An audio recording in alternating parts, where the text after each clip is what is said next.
It's hard to really deduce who the greatest tennis player of all time is. It always boils down to either Novak Djokovic, Roger Federer, or Rafael Nadal. The big three have dominated practically every tennis record out there, but according to a certain former player, there might be someone who will break all of the big three's records. But who is that player going to be? And is it even possible? Let's take a look. First up, who will break the big three's record? Well, in a recent interview, former tennis legend Dmitry Tursunov said that there might be another tennis player that could potentially break the GOAT's collective records in the future. Dmitry, of course, knows a thing or two about tennis. He achieved the highest career ranking of number 20 in 2006, and since retiring from the sport in 2017, he has become a very successful coach to some of the youngest players. Because of his experience with young players, Dmitry is pretty confident about the abilities of future players. He recently talked about how hard it is to really figure out who the greatest tennis player of all time is. There was a time when Pete Sampras was considered the most dominant player in the sport, but when Roger Federer came onto the scene, he was absolutely unstoppable. With the addition of Rafael Nadal and Novak Djokovic, it seemed like there was pretty much no player out there who could match the greatness of the big three. But Dmitry is still pretty confident that there will be another player that surpasses these three, but for now, that's quite far away in the future. Dmitry didn't mention any specific names, but one name that obviously comes to everyone's mind is Carlos Alcaraz.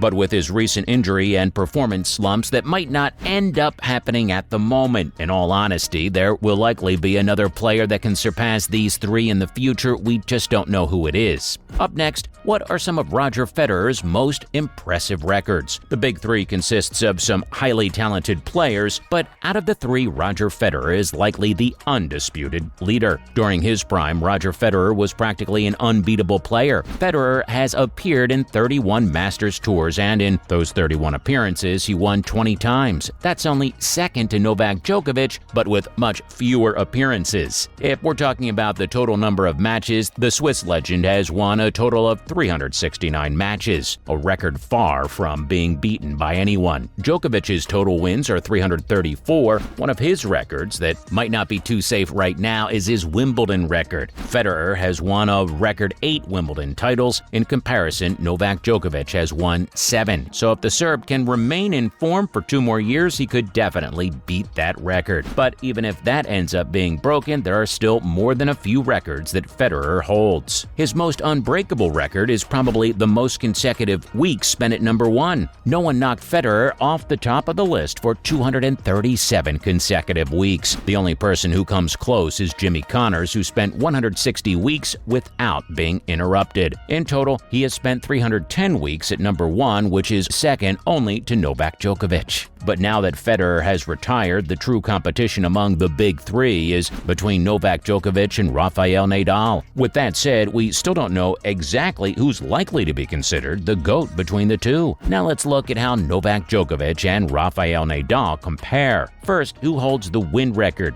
Neither Rafael Nadal nor Novak Djokovic is a stranger to winning matches. After all, these are among two of the most decorated athletes of all time in any sport. Neither one of these men holds the record for most wins of all time. That title goes to Roger Federer, as we've already mentioned. In total, the Serb has won a total of 334 matches throughout his career, which places him ahead of Rafael, but has only 313 wins. So while Djokovic may be quite ahead of Nadal, it's still not that solid of a record to beat. The question is, could either of these men surpass Federer's all-time record of 369 wins before they retire? We'll just have to wait and see. For the time being, Djokovic is definitely in much better shape than Nadal, which means he'll probably hold on to his lead for a little bit longer. But as we've seen numerous times in the past, including the 2022 French Open, you can never really count Rafael out. Next up, who has the most Grand Slams? While Djokovic may be far ahead in the race for the most wins, when it comes to the most wins that really matter, Nadal might be a bit ahead. The Spaniard holds the world record for the most Grand Slam title wins by any singles player. In total, he has won 22 Grand Slams, the bulk of which comes from his French Open wins. However, Djokovic is inching closer to him every day, so the next Australian Open will decide whether Nadal's record will stay or whether it will get tied. Speaking of which, who has the most Australian Open wins? Next year's Australian Open is a pretty big deal since it'll likely decide whether whether or not Nadal's record can be tied by Djokovic. Unfortunately for the Spanish player, Novak Djokovic holds the record for the most Australian Open wins by any player in history. In total, he's won the event 8 times, which is 2 more times than Roger Federer, who's in second place. In comparison, Nadal has only won the Australian Open 2 times in his career, most recently in 2022, where Djokovic did not compete. This time around, both men will likely be taking part in the tournament, and the odds are heavily in Djokovic's favor. Aside from that, who has the most French Open wins? While Djokovic may be the king of the Australian Open, Nadal reigns supreme when it comes to the French Open. He has a total of 14 French Open titles, 8 more than the second most successful player on the list. Djokovic doesn't even come close. He has won only 2 French Opens, most recently in 2021. Nadal always has the advantage when it comes to the French Open because it's the only Grand Slam tournament with a clay surface. Nadal has more clay surface wins than any other player on the planet. Up next, who has the most Wimbledon wins? Another place where Novak Djokovic shines is Wimbledon. Djokovic has a total of 7 Wimbledon wins, which is only second to Federer's 8 Wimbledon titles. Nadal has a pretty terrible Wimbledon record as far as the Big Three is concerned. He's won it twice, first in 2008 and then in 2010. That was when he was at the peak of his career. It's clear Rafael doesn't really perform at his best under the gloomy British weather. But could he turn it around next year? If he wants to hold on to his all-time Grand Slam record, he's gonna have to. Coming up, who has won the most U.S. Opens? Despite having more Grand Slam titles overall, it doesn't seem like Nadal performs too well in comparison to Djokovic on individual events. He's definitely better at the French Open, but he's far behind when it comes to Wimbledon or the Australian Open. One place where he does shine, however, is the U.S. Open. Nadal has a total of 4 wins in the U.S. Open. That's just 1 behind his greatest rival, Roger Federer, and just 1 more win behind his current rival, Novak Djokovic. If Djokovic is able to compete at next year's U.S. Open, it would be very interesting to see if the 2 rivals go head-to-head. Moving on, who has the most Masters titles? Winning a Masters title is probably the next best thing from winning a Grand Slam title, and coincidentally, one of these men holds the title for the most Masters title in history by a not-so-wide margin. You guessed it, it's Djokovic. The Serbinator has won a total of 38 Masters titles in his career, but just 2 titles behind him is Rafael Nadal, who could very well turn things around next year. Surprisingly enough, Roger Federer only has 28 Masters titles under his belt, so this is one field where he doesn't dominate the whole competition. And finally, who has the most ATP titles? At the end of the day, winning an ATP tournament is still a huge accomplishment, and while none of the Big Three holds the all-time record, they all come really close. Jimmy Connors holds the all-time record with 109 titles, and in second place is Roger Federer with 103 titles. Among active players, though, Nadal has a slight edge with 92 titles. Djokovic, in comparison, has 91 titles. Considering the recent ATP success Djokovic has been seeing, Nadal's lead is unlikely to last for long. But once again, you can never really count Spain's raging bull out. Things are certainly getting interesting for the Nadal-Djokovic rivalry. Well, that's a wrap for this video, so do you think anyone could beat the Big Three's records? Let us know in the comments below. As always, don't forget to like this video and subscribe to our channel for more videos like this, and we'll see you in the next one.